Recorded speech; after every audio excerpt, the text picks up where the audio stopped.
Things are about to get tragic, so stick around. By the way, my name is Brandon McNulty. I'm the author of Bad Parts, also the author of Entry Wounds, and welcome to my writing channel. For whatever reason, a lot of my subscribers have been reaching out to me in the comment sections of my videos in the past month or so and asking me about writing tragedies. And I don't know if it's because maybe you guys are into pain and suffering or you like to see people get punished or whatever it is, but tragedies seems to be a popular concern with my viewers. So I thought today what we would do, we would take some time to look at tragedies and how to write them. And I'm going to cover a lot of information in today's video. We're going to talk about things like what is a tragedy, tragedies versus comedies, how do they compare and contrast. I'll talk about how to structure out a tragedy, and we'll also talk about negative change arcs at the end of the video. And let's start off by establishing what a tragedy is. A tragedy is a story in which the main character or characters fail to overcome their flaw or learn a lesson. Basically, a character has an opportunity to change for the better, but instead of doing so, they choose to fall back on their old ways, or they actually become worse. For instance, you might start off with a character who has the flaw of being a greedy person, but over the course of the story, things get worse, and at the very end, we see that they become even greedier. Maybe they become a thief, or they become a criminal mastermind, or whatever it is. Or you might have a character at the beginning who has some anger issues, and they're yelling at people, and then at the end of the story, they're outright murdering people.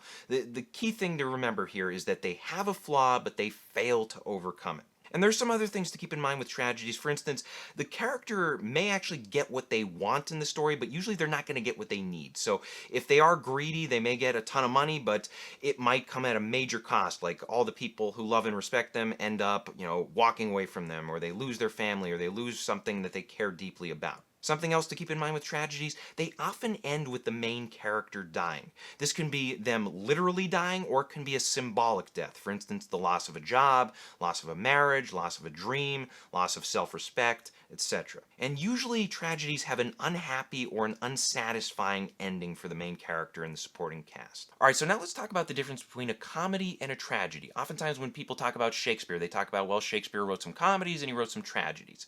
When we're talking about comedies, we're not talking about things that make us go LOL. We're talking about stories in which the character has a flaw and they overcome that flaw. And of course, I just talked about how tragedies involve a story where we have characters who have a flaw but they succumb to that flaw. So that there's a major difference there. When you have a comedy, the main character overcomes the flaw. When you have a tragedy, they surrender to that flaw. Something else to keep in mind with comedies is that they usually have happy endings, but sometimes they can be bittersweet if you have a hero sacrificing themselves for a greater cause. So you can have death at the end of a comedy. That's totally fine. It would still be a comedy if somebody is sacrificing themselves for a greater cause, like in Braveheart, for instance. Now, with tragedies, they usually have darker endings, and when somebody dies at the end of a tragedy, we don't have a good feeling for the future. Usually we feel like the character has blown an opportunity. One other thing I want to point out with comedy and tragedy is that a story can contain both comedic and tragic character arcs.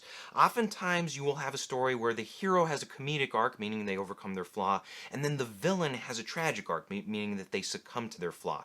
And that's why in so many stories we have the ending where the hero is happy and they're celebrating with their friends, and the villain, meanwhile, is miserable or dead or whatever it may be. Alright, now let's talk about structuring a tragedy.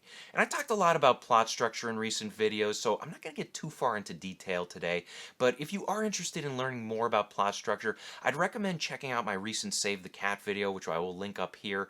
But the key thing to keep in mind for this video, we're just going to focus on 3-act structure. And when we talk about 3-act structure, we're talking about a story that has a first act, or the first 25%, where we get introduced to the main character, we see their flaw, we see their daily life, what's missing from that life, and we just get a basic introduction to who they are and what their world is.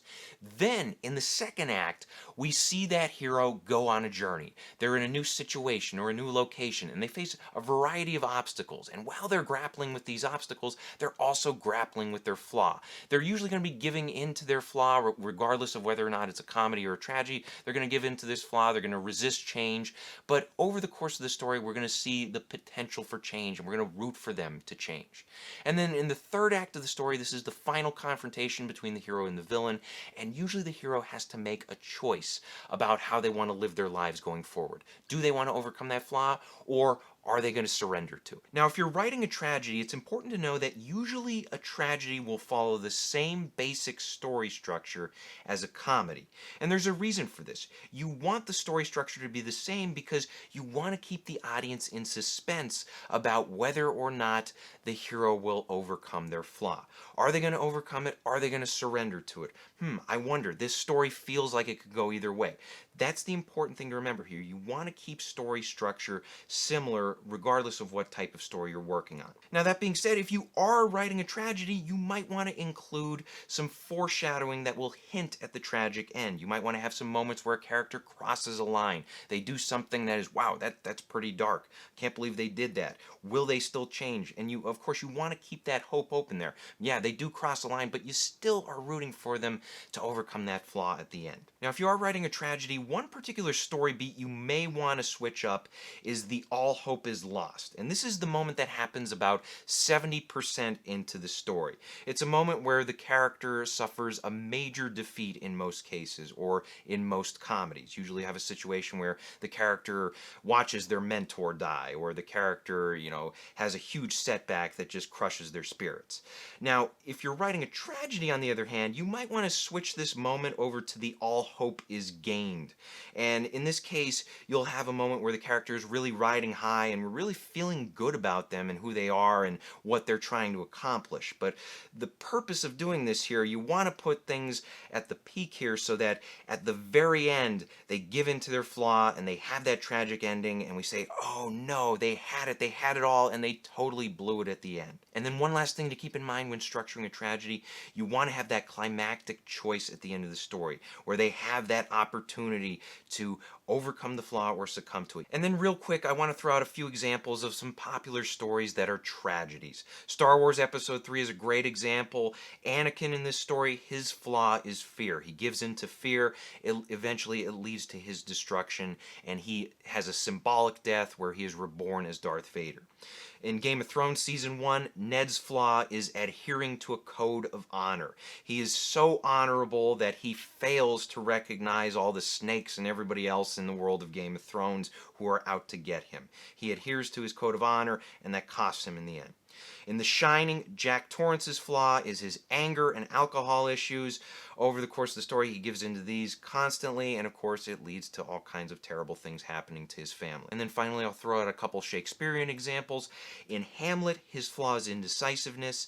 In Macbeth, his flaw is ambition. Alright, now before I wrap up this video, I want to talk about negative change arcs. And the term negative change arcs comes from a book called Creating Character Arcs by K.M. Wieland. And if you follow this channel at all, you know that I love this book. I recommend it all the time, and it really is one of the best writing guides out there, especially if you're concerned about character arcs. So if you are someone who wants to learn more and get a more detailed look into how to write tragic arcs, definitely check out the book. I will link it in the description below. But in this book, K.M. Wieland talks about 3 different negative change arcs. And they are the disillusionment arc, the fall arc, and the corruption arc. And these are all potential character arcs that you might want to think about including in your tragedy. So let's just talk about them briefly. The disillusionment arc, this is an arc where you have a character who starts out believing a lie, and it might be a lie about themselves or a lie about other people or the world in general, and they start off believing this lie, and over the course of the story, they overcome the lie, but they learn a harsh truth, and it's a really crushing truth. And you can see examples of this type of arc in stories like The Great Gatsby or Fight Club, where characters, yes, they do overcome the lie, but it's a painful revelation at the end for them. Then you have the fall arc, and this is where a character starts off believing a lie, and they cling to that lie over the course of the story, and they ignore the truth. So, great example of this would be Season 1 of Game of Thrones, where Ned has that code of honor, he clings to that code of honor, and it ends up costing him dearly in the end. And then the last one we have is the corruption arc, and this is where a character starts out actually believing a truth. They're in a world of truth, but over the course of the story, they abandon that truth, and they eventually pursue and embrace a lie. And this is something you can see in Star Wars Episode 3 with Anakin Skywalker, so I hope this helps. And I realize that in today's video I covered a lot of information, so if you do have some questions or you're confused about something, let me know in the comments section below. Thank you guys for watching. If you want to support the channel, please pick up a copy of either one of my novels. Also be sure to check out my other videos. Hit the like and subscribe buttons for me, share this video with a friend, and as always, remember to keep on writing.